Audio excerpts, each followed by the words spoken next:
we're at the top of the hour, so we're going to get started here. Welcome. We're very excited to bring to you Make Your Message Accessible, Tips for Social Media and Email Marketing.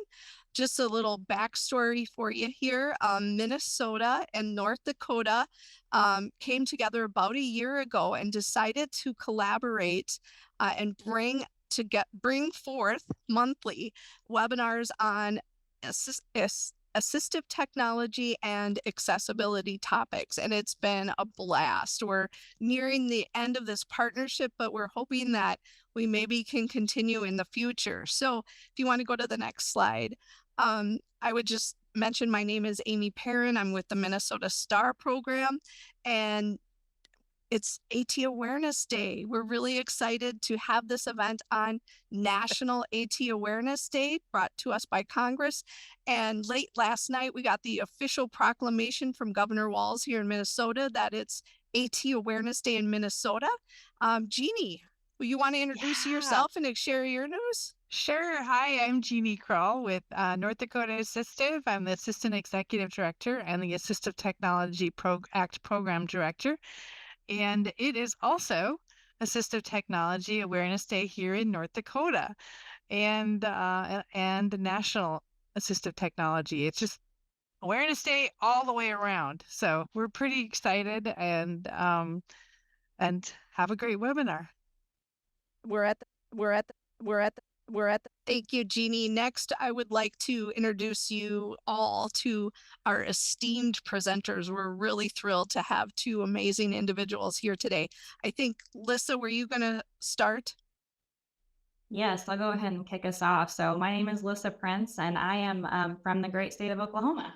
So I saw a fair amount of people that I know from Oklahoma joining us. So thanks for popping in today. I am the Assistant Director over Digital Accessibility with Oklahoma Able Tech. So Oklahoma Able Tech is a program just like those that you've heard of from Minnesota and North Dakota. So I was really happy when they approached me to see if we could connect. I think it's really cool that they were already connecting the two programs together, but having a third in the mix has been really fun. So I've been with Oklahoma Able Tech now was actually realizing yesterday, almost 6 years. I've been doing accessibility for a little bit longer than that. I started as a student at OU, University of Oklahoma, and I will pass off to Jay, and he can introduce himself. Hello, good afternoon, everyone. This is Jay Wyant, and I'm very happy to be part of this as well. I work a lot with Lee Cologne at Rotten, and I also work with the folks from Able Tech in Oklahoma as well. And actually, fun fact, I was raised in Oklahoma. I left there when I was 18. I've come back a few times. Great state. And I've been the Chief Information Accessibility Officer for the state of Minnesota. Since Minnesota passed a law set the standard for accessibility for the state of Minnesota. And we set the office in 2012. And so it's been a great journey, and we're continuing on that journey. So with that, if you have questions in the chat, please put them in the chat to the panelists. And then both Amy and Jenny will man up the questions and tell us when we need to answer the question right then. Otherwise, most likely we'll answer the question later. But they'll manage that process. In the meantime, Lyssa and I are going to tell you lots of great stuff. So we'll move on to the next slide, and I'll get started on that. So, social media. Why do we share? I mean, there are some people that I know who say completely off social media, and that's perfectly fine. But if you are an organization, and as an organization you want to reach out to a wide variety of people, you're going to have to think about social media. And you have to think about what kinds of social media you're going to use. So lots of reasons we use social media. We use social media to connect with other organizations like ourselves. We use it to connect with people who use or may know people who use our services if we provide a service. We use it to create awareness, like at the Office of Accessibility. Even though we serve the state of Minnesota employees, we use social media to help other people know about the value of our service, of what we do at the state, and our vendor, and our buyers, and our people who use our services. We use it to educate, to promote the values and ideas that we represent. And we use it to help grow our program. So there's lots of good reasons for social media and not to hide from it. Like, frankly, I'd be happy to hide if I could, but no, we have to do all this. So next slide. Lyssa, back to you. Thank you. So Jay gave a great overview of the why we share. So we wanted to talk a little bit about what we share. And there are lots of ways to share information, to make those connection points, to help build your program, to do all of those things. Those can take the forms of things like flyers, or brochures, social media posts, invites to events, or email campaigns. And honestly, everything in between. Some platforms that you may use can offer some of these kind of even together. You have an email invite, for instance, attached to kind of your email campaign. LinkedIn, I think, even allows invites to events, and so does Facebook. So a lot of these things are really kind of connected in lots of different ways. We wanted to take an opportunity here to see what all you actually share. So right now, I'll ask Courtney for her help in pulling up a poll. So you should have a poll that popped up for you. And it asks, what is the primary thing you share on social media? So we're just isolating to one thing here. And that's flyers or brochures, social media posts, invites to events or email campaigns, or other.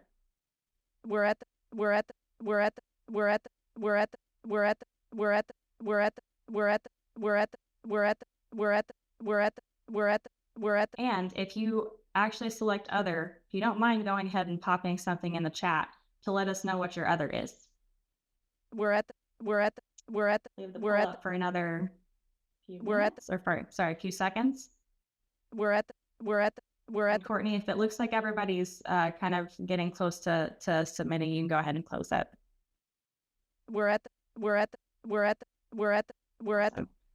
So what are our results here? Wow, we have the majority of people actually sharing on social media, which makes sense. Hey, that's what was in the title here. So absolutely obvious and makes sense why you're doing that. I'm a little surprised there aren't more flyers or brochures, honestly. But this is a really good indication of kind of what you're all doing and why you're here. So we'll close that poll and move on to the next slide. And this is back over to you, Jay.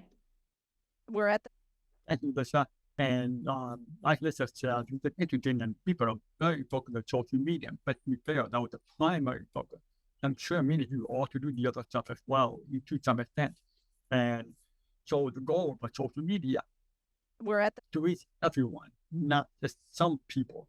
And by everyone, I mean everyone who uses that form of media. So there might be some people who use LinkedIn, others who might use Instagram.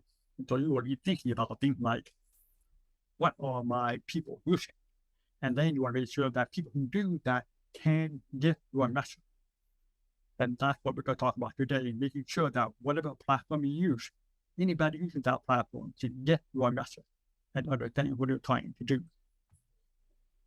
So let's go to the next slide and look back to Lyssa. I have to remember to unmute myself. To give you an idea of the why we're doing this and how many people you're potentially leaving out that you may want to, not may want to, you do want to reach. Let's talk about a quick statistic. So the World Bank estimates that at least 1 billion people, which is about 15 to 20% of the world's population, have a disability.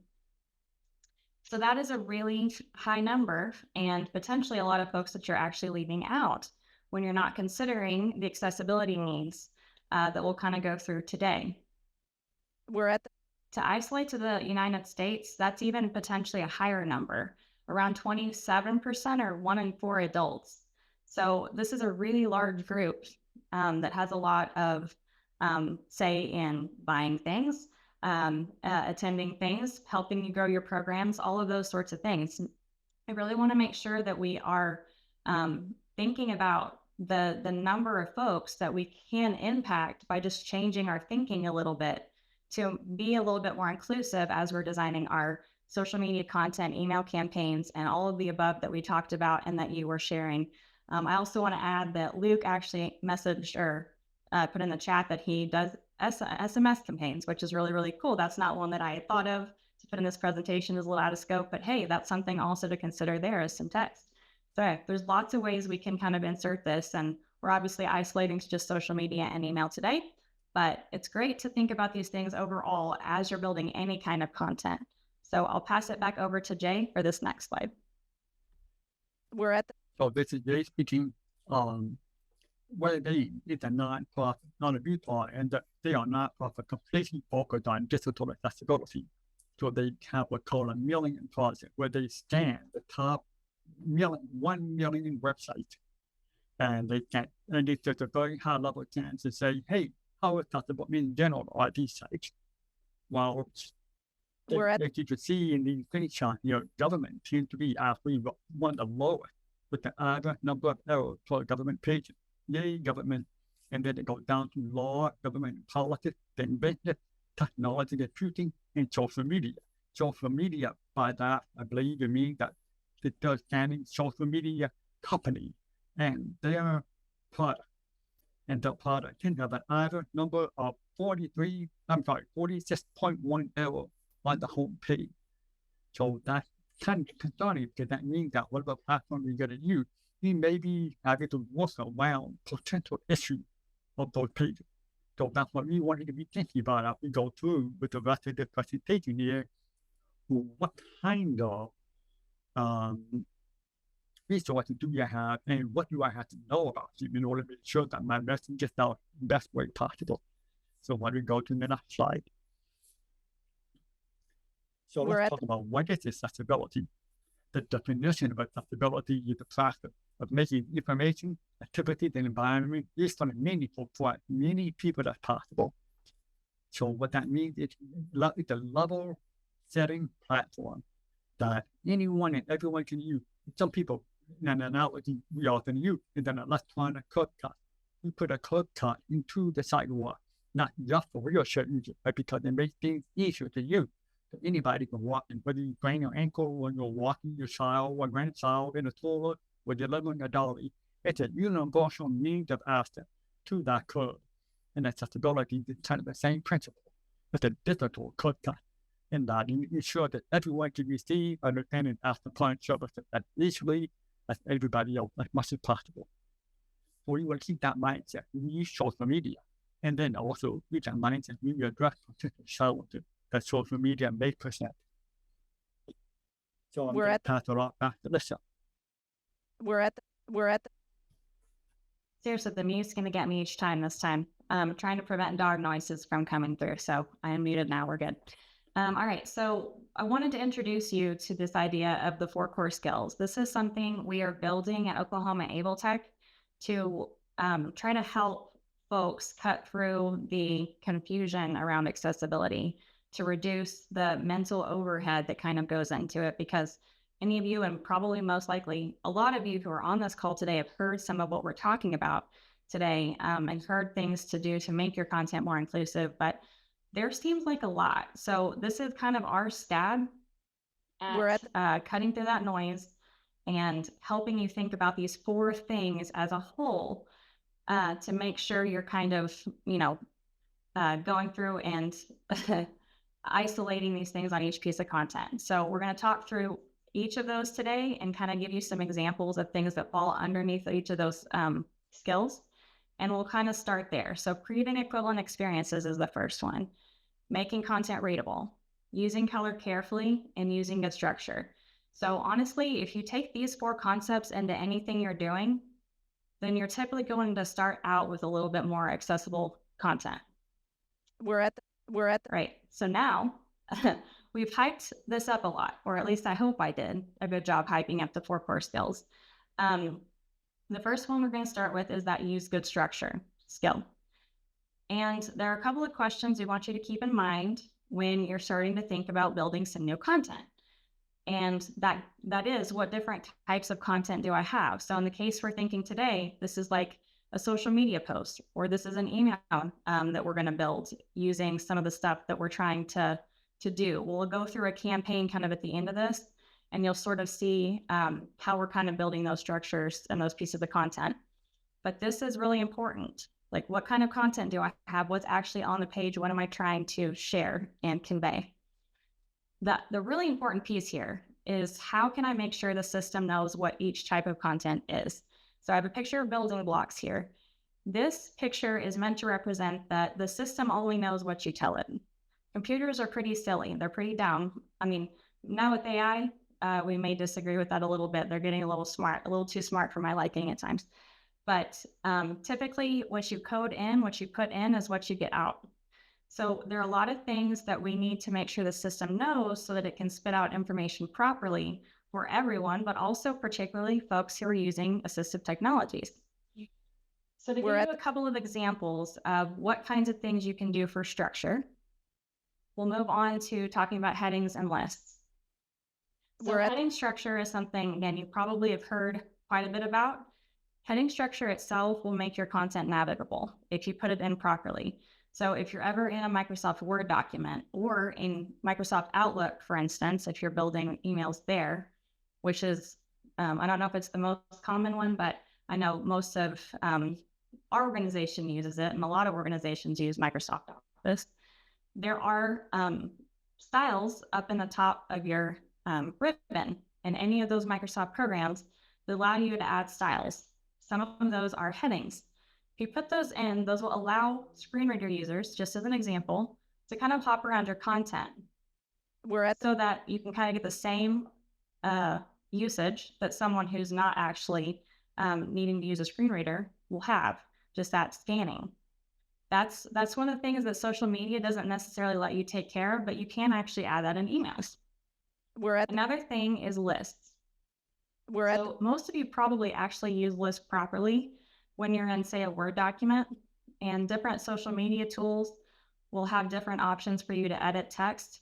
But if you had the option to just click add a list and let it format for you, that's what you want to do all the time. One thing we really wanted to point out was specifically social media, and sometimes I see this in emails too, ones that want to look really flashy and draw your attention in, they're actually using emojis as bullets. So that is not going to actually put in that proper structure. So there's a disconnect here between what's kind of being read out and what's actually that bullet is intended to do. It's meant to denote that there's a list item there. So we'll talk a little bit more about emojis later. So I'll hit this a little bit differently here in a bit, but those are the main points we wanted to leave you with here. If at all possible, use the structure that's built in, that it gives you, as much as you can. Now, some of those things I talked through just now mean that you're not necessarily going to have control over what all structure is presented, especially on a social media platform. So we want you to kind of think through when you're using a social media platform, how accessible it may be. So we really want you to encourage we really want to encourage you to go Google something like Facebook accessibility or LinkedIn accessibility. See how accessible those are and start to learn how the experience may feel or look for someone who has a disability and is coming in trying to use these systems. So again, not all of it is inside of your control, but the more you know about how they're actually presenting to someone, the more likely you'll be able to kind of counteract some of those issues. Like Jay went over in the WebAIM survey, the social media platforms still aren't very good at all times. So it's really important that you kind of understand the experience, use these tools, do your Googling, and kind of learn what those things may look like. And then the last thing we want to leave you with here is make sure you always include contact information. So since you can't control social media platform accessibility, it's a really good method to at least let someone have a chance to contact you if they're having issues. Put it in multiple places. Put it on the actual social media profile itself. Put it on your website. Let people know they can contact you if they have any kind of accessibility related issue. And that will at least kind of get over what you can't control. Now that is core skill number 1, use good structure, and we'll move on to core skill 2, and I'll pass that over to Jay. Thank you, Lyssa. And before I go on to core number 2, thank you, Carl, for highlighting that I skipped over in climate. Earlier on, I showed you the table for the experiment for the mailing in the website. I also failed to mention that in a related survey, screen reader users were asked how accessible was social media, and less than 12% said very accessible. So again, it makes it awareness that people with disability do use social media, but that does not necessarily mean they're all able to use it. Faster will get the information they need to get from that social media if we don't do it. So that's where core skill number 2, create equivalent experiences, comes into play. We got icons here for sight, hearing, cognitive, and touch, which are the primary ways we talk about disability. And we want to make sure that whatever we do, as much as possible, as Lyssa said, whatever the platform allows. So if you Google, like Courtney put in links for the Facebook accessibility page and LinkedIn accessibility page, reviewing those pages help you figure out all the workarounds you need to do, all the ways that you can try to minimize any issues or barriers those sites they present in the way they are structured. By doing that, you can then think about, how do I make sure that my information enables that least equivalent access to all the information I'm trying to get out. So let's go on to the next slide. So for example, we have what's called describing images with alt text. Alt text is short for alternative text. And what we use that to provide immediate visual elements to people that cannot see them.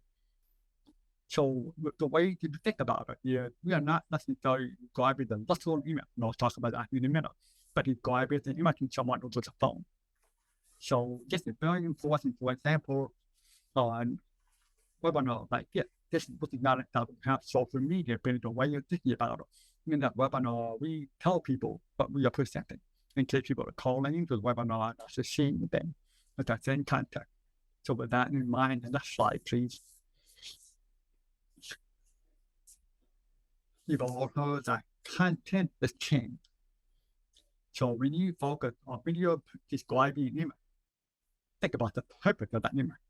So we have a very cool picture here of a Santa Claus type person, a man with red sunglasses, a large Santa Claus beard, and a checkered suit and a white shirt with checkered tie, meaning the crazy image, and with a yellow background, and he's dancing, or balding, or however you want to call it. Well, what is the image doing? It may depend on how you are using the image. So when one kind of social media post, you have used it to describe the general joy and outrageousness and fun, and another image might be used to say Santa Claus has changed his outfit. So it all depends on what you're trying to do and how you structure the image. The alternative text to reflect the purpose of why you put that image on the screen. Okay. Now, if you have an image that you have a pretty flower that's filled up with white space in there, you can make that no text so that you're not necessary. So you're telling people who don't need to know the image is not there. So let's look in the next slide to talk about another way of thinking about it. All right, here is where we're going to give you a chance to participate. We want you to think. You have this image. Describe it. How would you describe this image in a post that you would put up? Think about, would it be using that on a LinkedIn page or an formerly known as Twitter page or Instagram? What would you say about this image? Feel free to put it in the chat or be quiet for a moment if you're typing some ideas. We're at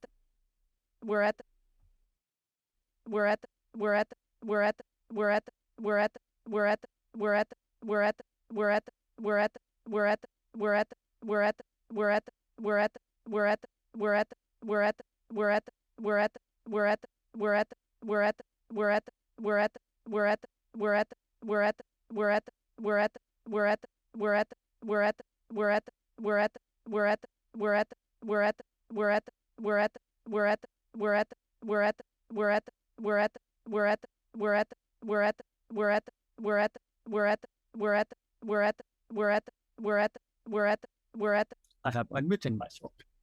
This is Jay. Great innovation here, and it's cool on how people describe it as a puppy, or even naming the portrait of breed, which is a corgi, and the fact that maybe the park was some people that can give you a location, to give you the background of a place, to give you the image of the dog, and the type with all great description. But let's go on to the next slide, please. It's wrong.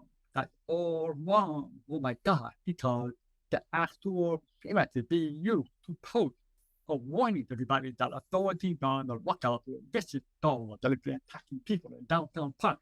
If you see that dog, do not approach it. Save yourself. So that's the alternative test.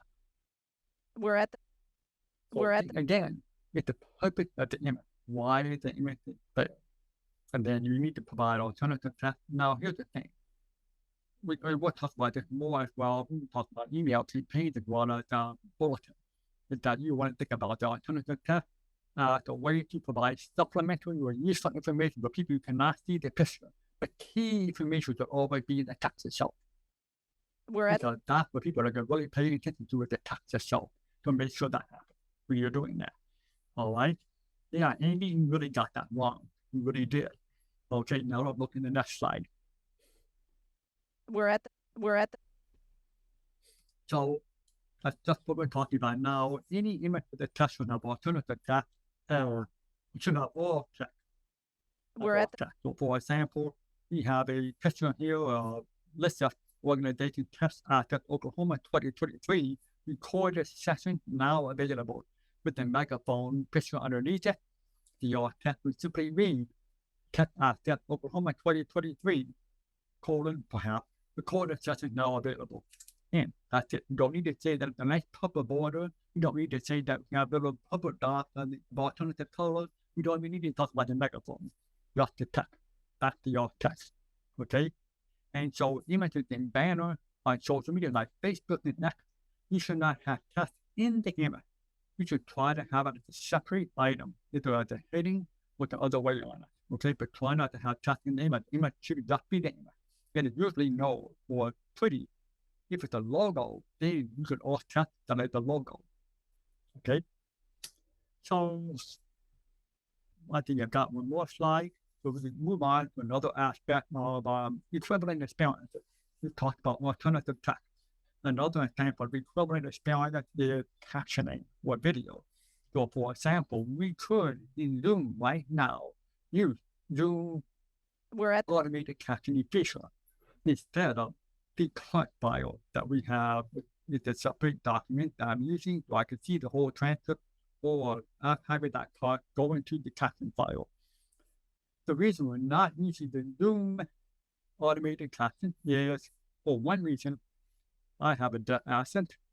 Those automated caption tools don't necessarily work well with deaf accent or other accents for that matter. They're getting better. They're amazing technology. I use it all the time for work. But the hearing person can do a much better job of understanding those accents and presenting clear, accurate information. Plus, when there's a mistake, they can, if they have the time, correct it before moving on, whereas there are no corrections for automated captioning. So you want to make sure you own your content and make sure by owning that content provided some kind of control, like captioning video. Multiple platforms offer captioning tools. YouTube was the first one, they're still one of the best providing tools within the platform to caption your technology. And don't assume that the assistive technology read the captions. So like Instagram, for example. Lots of people on Instagram and TikTok think they use captioning tools to create basically subtitles on the screen.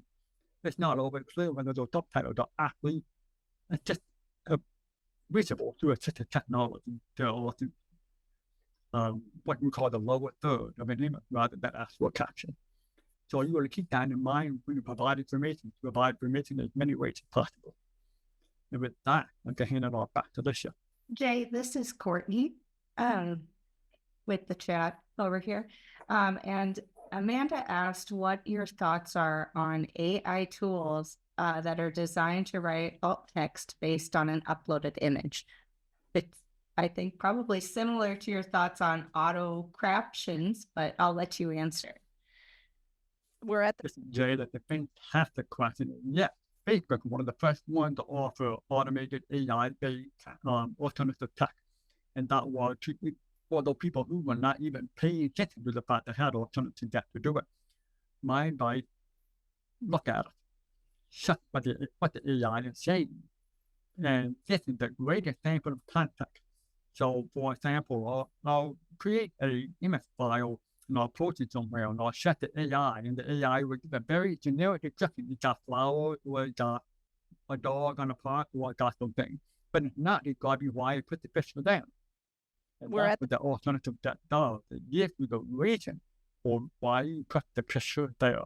And AI will think it's wrong in that sense. It may give you a good idea, but the picture itself is what kind of a generic idea, like a group of people.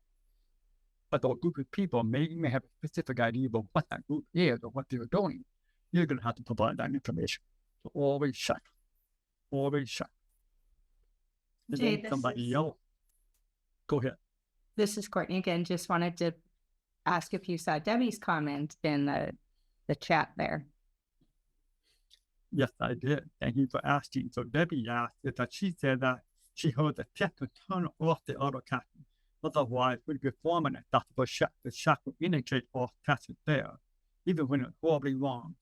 So keep in mind, captions are about the speaker, who the speaker is and what they're doing. Alternative captions about a still image or image itself. They're two different things. So the image itself, you're describing why the image is there. The captions are really running a video or a GIF or something with the movie image and the sound that feeds adjusted that caption that indicating what the sound is saying. Keep it the ability to turn off or on the caption. It's a good question because if you're enabling captions on, that is often if you don't have the time or ability to actually create a caption file. You would allow people to at least get the data to get the captioning information. But ideally, you should put your own caption file in place. And then when you do that, having the caption on will read your file, not the automated captioning file, and not aware of a situation where it wants both. It should run one or the other. So uploading your caption file will take precedent over any automated caption file.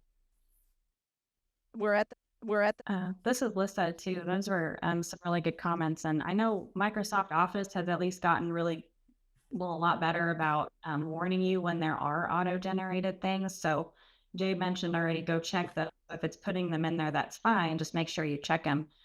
Microsoft Word at least is telling you to go check them when you run the accessibility checker. So that's at least a win for that. But yeah, we do actually coach folks when we're doing trainings to turn those things off because we prefer for them just to go put them in on their own. But yeah, any other questions while we're stopped, by the way?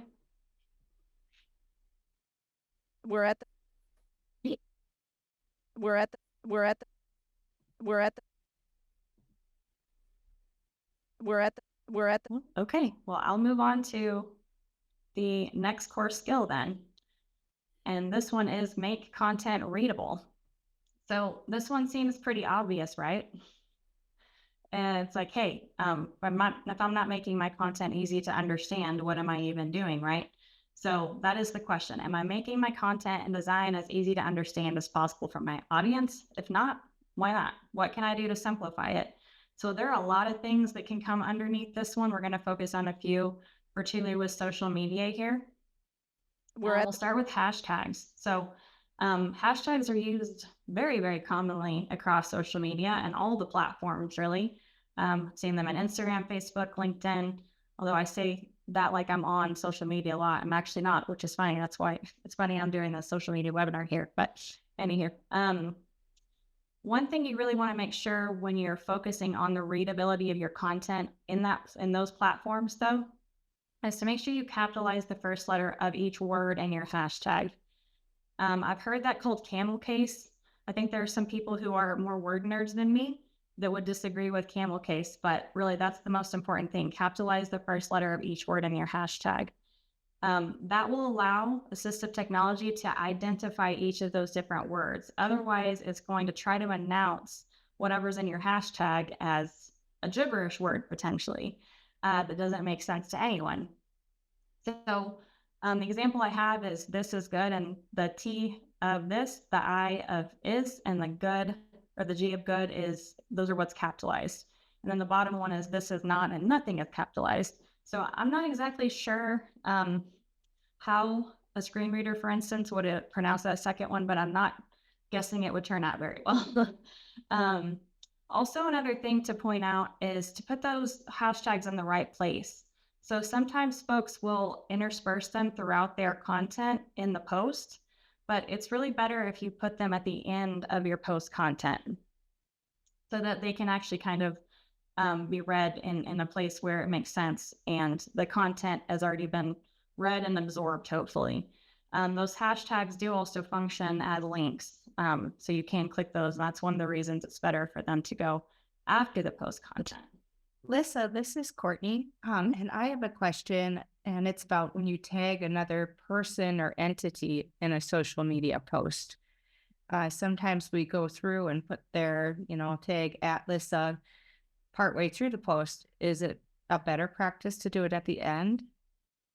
I would think that would not be too much of a problem. So that's actually going to just kind of be part of the flow. And it's just like with any other link that you're placing kind of in line, I'm thinking more like an email content or whatever.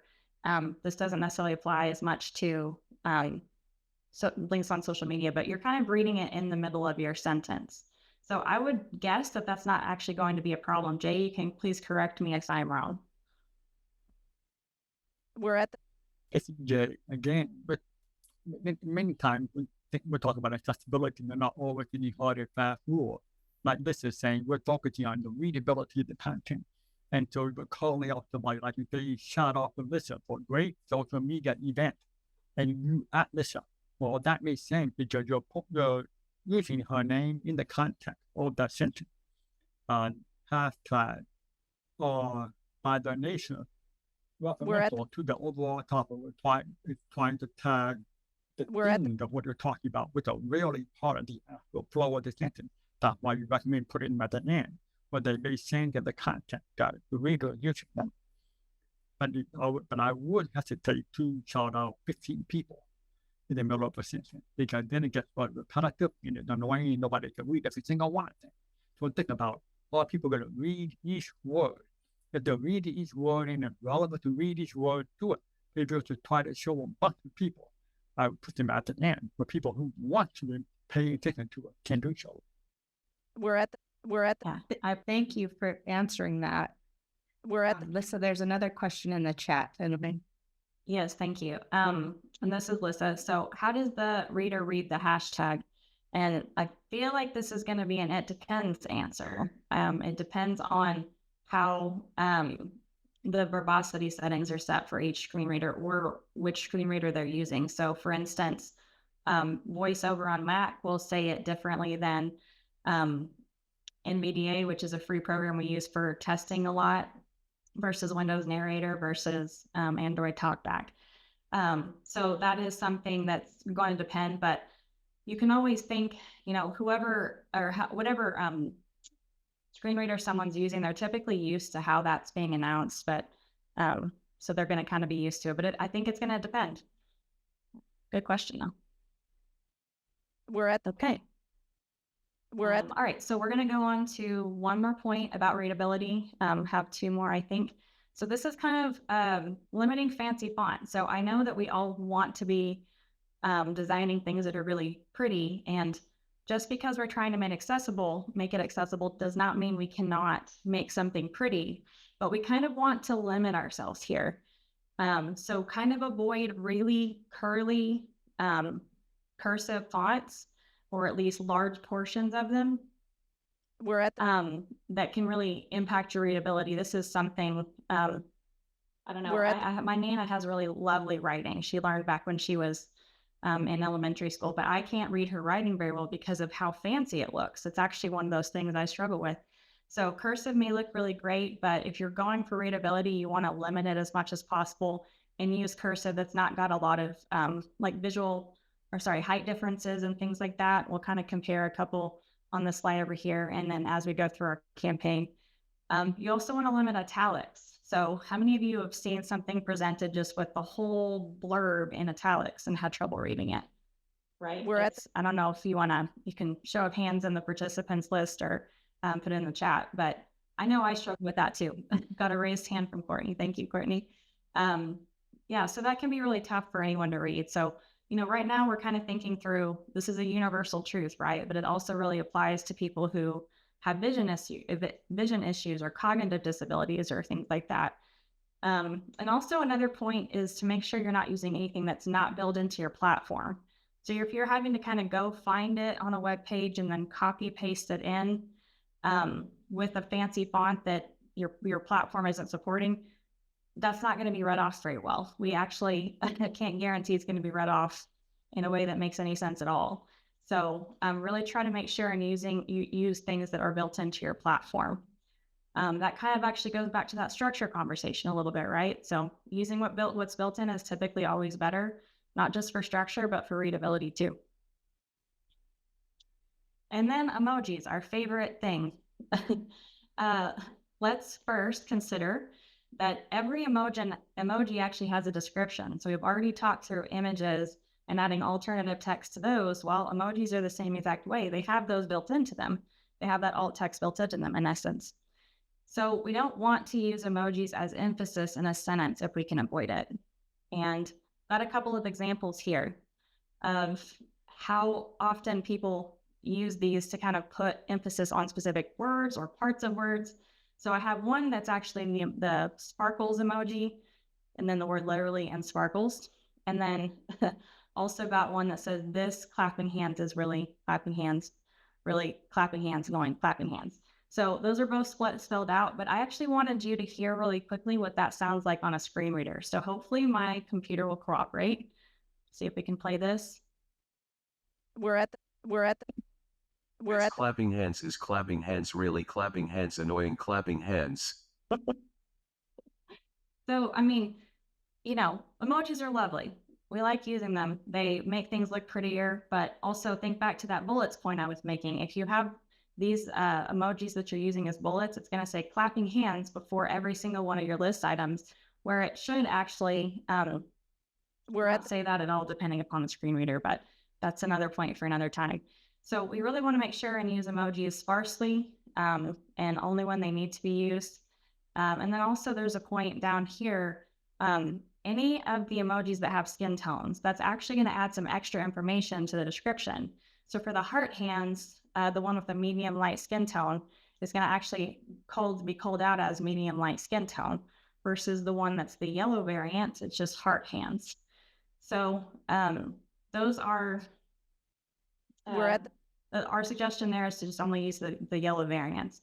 Of course, there may be some times when you really want to express the color of the skin tone. That's a very different case, right? We go back to thinking about why we're putting our images in. That emoji is maybe providing some context that we really need. And so then we would use the one with the skin tone. But again, just kind of think carefully through every time you're actually using any emojis in your social media posts or emails. This clapping hands is one more point here before we get on to links. Actually, I want to kind of call myself out. I used an image or copy pasted an image in from our tech access recording. So it was a slide Jay had. That was actually a little bit low resolution. And I didn't really realize it until it actually got blown up on the slide. So again, hey, I messed up a little there and I'll call myself out on it. But you really want to make sure you're using the highest resolution image that you can without, of course, going overboard. If it's going to be a social media post, you don't need it to fill the entire screen, right? That can make load times really slow and all that. But the example I have here is just a nice picture of mountains, trees, and a little pond or lake below it. And the reflection of the mountains and the trees are coming down, or the reflections are shown in the water. So on the left-hand side, it's one that's pretty sharp and pretty clear. And on the right, it's very pixelated. So just remember that not everyone is going to look at things in the same size that maybe we are. So if they're using some of the zoom features, they're going to blow those images up and they may actually get really pixelated and then not be obvious what they are. So we really want to make sure we're doing that on anything we share as far as images. Just be cognizant of that because it can really impact people very, very quickly. All right, now on links. This is one that's going to differ depending upon if we're talking about social media versus an email. And you'll see that case kind of examined as we go through. But if you can use meaningful text And that looks like the link itself, the clicky part, is labeled where to see Paul Bunyan statues in Minnesota. As we were prepping for this, I knew Paul Bunyan was from Minnesota. I did not know there were a bunch of statues. So this is a really fun little learning experience for me as we were kind of getting together and whatnot. So just wanted to point that out really quick. But that link, it describes what is actually going to take, or what the person will be taken to if they click that. It's very obvious. That's a lot better than https://www.exploreminnesota.com that would be read out by a screen reader, just as an example, if we didn't actually make that meaningful text. So typically with most programs, you can get your link to look more like the first one by just right-clicking on it and then clicking Edit Link and then changing the text that's displayed. So it's pretty easy to do that. Now, if you're on social media, you may not want to actually, you may not actually be able to add descriptive links. So in that case, we recommend using shortening tools such as tinyurl or bit.ly. Now, there are some caveats here. Make sure to test with these. We've found out somewhat recently, it looks like in Minnesota, there may be some issues with this, especially with bit.ly, that some of these may be blocked by governments, universities, those kinds of folks. So we really want to make sure that the people we're sharing with can get access to that. So, say you want to use bit.ly, test it out with some friends that work for the state, something like that. Another thing is to note that LinkedIn, for instance, will actually shorten links on its own or gives you the option to. So you may not actually need to use a separate tool for that. But these shortened links, while we can't get perfect and put meaningful text in, they at least are not a huge long link that someone's going to have read out to them. And may, in some cases, since tinyurl and bit.ly allow this, allow you to kind of edit what it looks like. So the other thing we want to make sure is avoid putting links in social media graphics. So we saw the graphic that we had earlier for the tech access recordings. Some people would put links in there, but best practice is not to, and just include that link in the description. So that was actually something I learned as I was going through prepping for this. All right, so that covers readability. So those are just a few quick tips, and I'm going to move it over back to Jay for core skill 4. There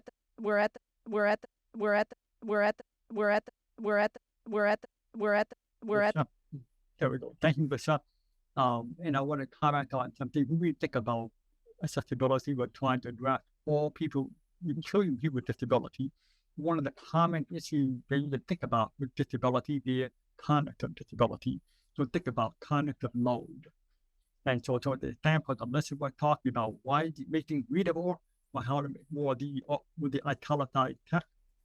You can think about that. Now, how much effort do you have to take to read or look at something? If you are creating something and you're finding that you have to pay a little more careful attention to it in order to read your own content, think that maybe increases cognitive load on whoever's reading it. You want to try to reduce that. So let's think about that with all of your content. So let's talk about color. You want to use color carefully. With Content Accessibility Guideline 2.0, with the original main guideline we used for over a decade, focused primarily only on color text on background, which is key to a lot of things. But the newer guideline 2.1 and 2.2 now also talk about color adjacent to each other. So this is a great thing, but that's something you want to think about. Here, can people distinguish between the things you're trying to convey to them? So make sure, number one, that your content has enough color contrast. And number two, can you still understand everything within grayscale or black and white? Let me give you a couple of examples here. So we've got a pie chart here of favorite fruit, and we've got 4 different colors going on here. Now, there are several tools, and we'll talk about them later, about how you measure contrast. You will measure contrast of the color not only with the background, but with each other. And I think you can see with 4 colors, that can be really hard. So what we do is we have the 4 colors, and we have the text next to the color, or what that color represents. So 3 apples, 5 oranges, 4 bananas, and 3 pears in a pie chart. And on the right, the way we show the color contrast is by putting a very high, distinctively black line around the pie chart and, all the dividing elements. So rather than having to compare and contrast the two colors next to each other, all they have to do is contrast the black. That's it. So you've got one set of contrast to measure instead of 4 or 10 or 12. So use those dividing lines as a tool to ensure that you've got good contrast between each color element. The next slide, please. We're at the So in keeping that in mind, it's important to remember that everybody perceives color differently. There are a variety of different kinds of color contrast issues, and there are lots of law names that are actually pronounced for define each type of color contrast. You've heard of red-green blindness, you've heard of yellow blindness, and all those kinds of blindness. So you don't want to try to solve it for one, but the rest of them all. You cannot rely on your eyes alone to determine if something has enough color contrast. So for example, I have, this is red text, a 4-to-1 contrast ratio. Generally, you want a 4.5-to-1, so it's almost there but not quite.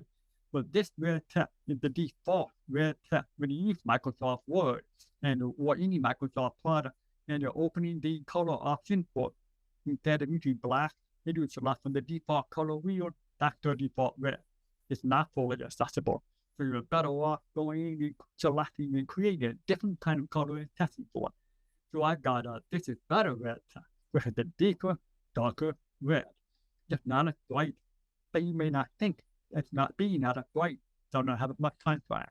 And the reality is it has a lot more contrast. So by measuring it, rather than just using the eyeballs test, you can confirm to yourself, am I using something with sufficient contrast?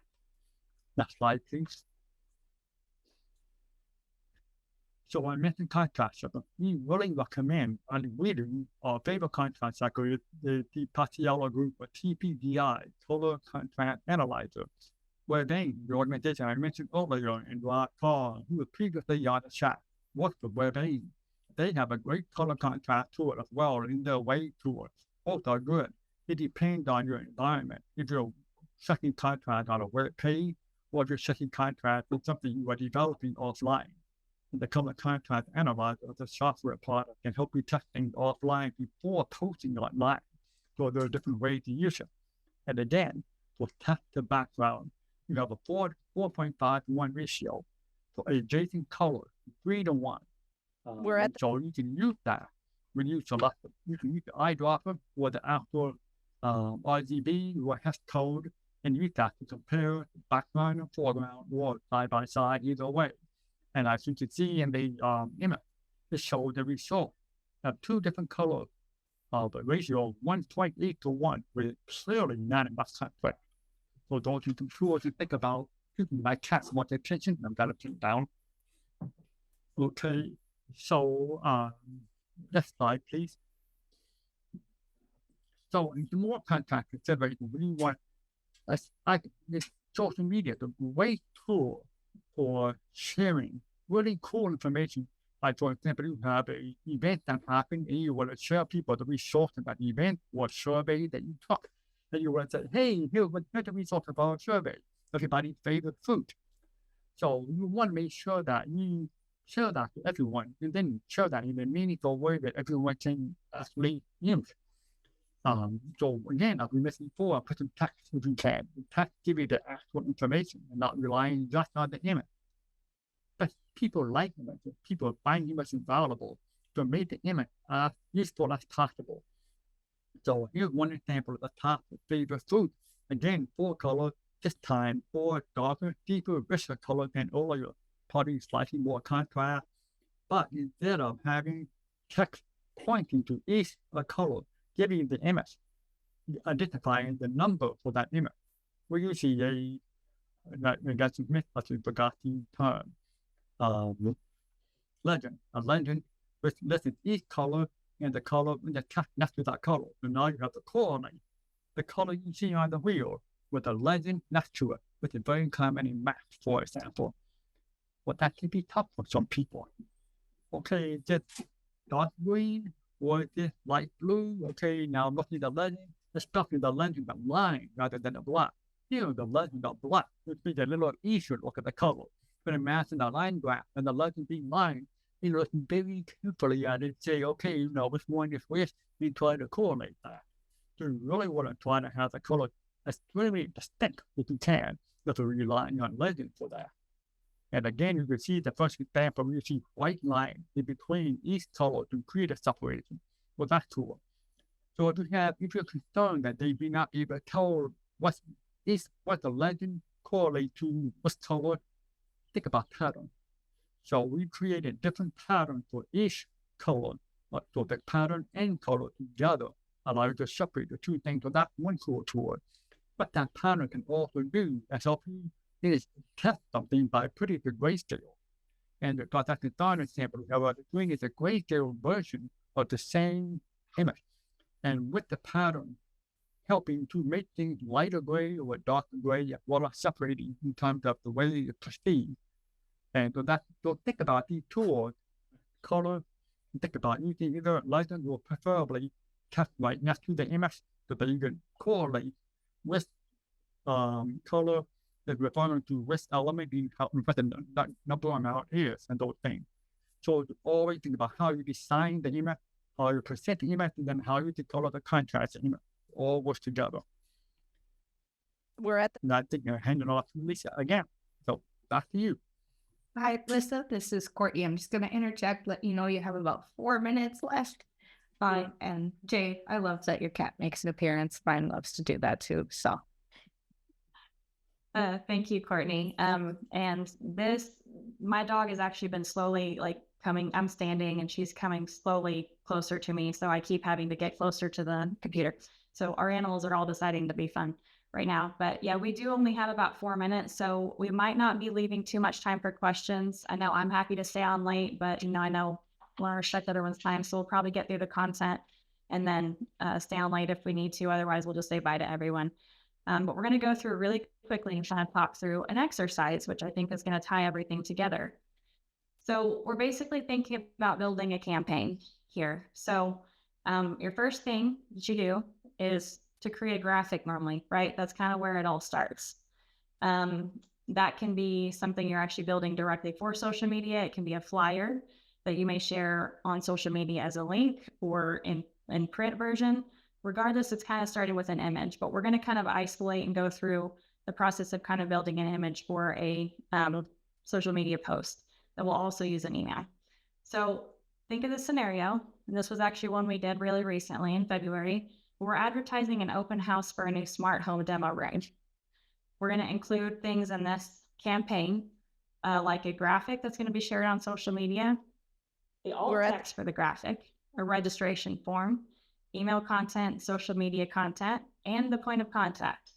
The theme was loosely based on Able Tech, Blue, plus social media. So now I have a question for you all.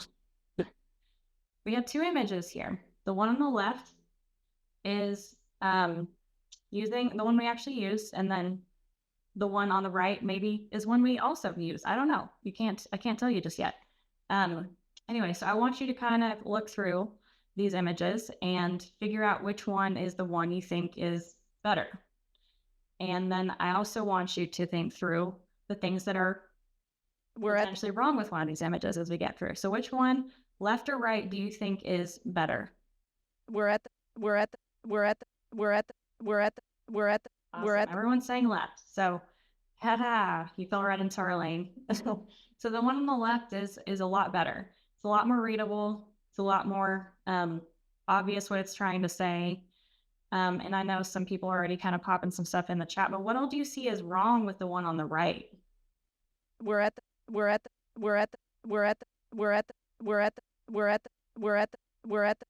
tell you there are about 4 things. The words are hard to read. Color contrast. Cursive.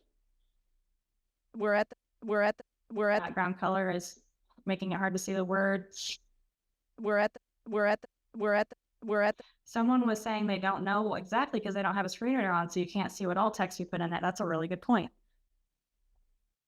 Right, great. Okay, so you caught them all, really. So we have low color contrast between the blue background and the pink text. That script is really hard to read. Not only do we have cursive kind of in the middle. It's one of those really curly cursives I was talking about. It's very hard to kind of see where it's starting and ending. There's no real defined lines kind of on that vertical space. We have some crowding going on with the heart. The text is also pretty thin. So the stuff on the left is a little bit thicker. All right, so you guys got it all. Well done. We are at time. So we have a couple of other slides that we were going to go through, but kind of showing you what it looked like in a social media post. Those will be in the slide deck, but we do probably need to stop. And I'm going to go directly to our Q&A portion. Let's get to the thank you portion. So thank you all for your attention. And we have our email addresses here. These are the email addresses that go to our teams. So sorry that we didn't get to finish that exercise, but you guys were asking such great questions during. We really appreciate that. So, Jay, do you have anything to add?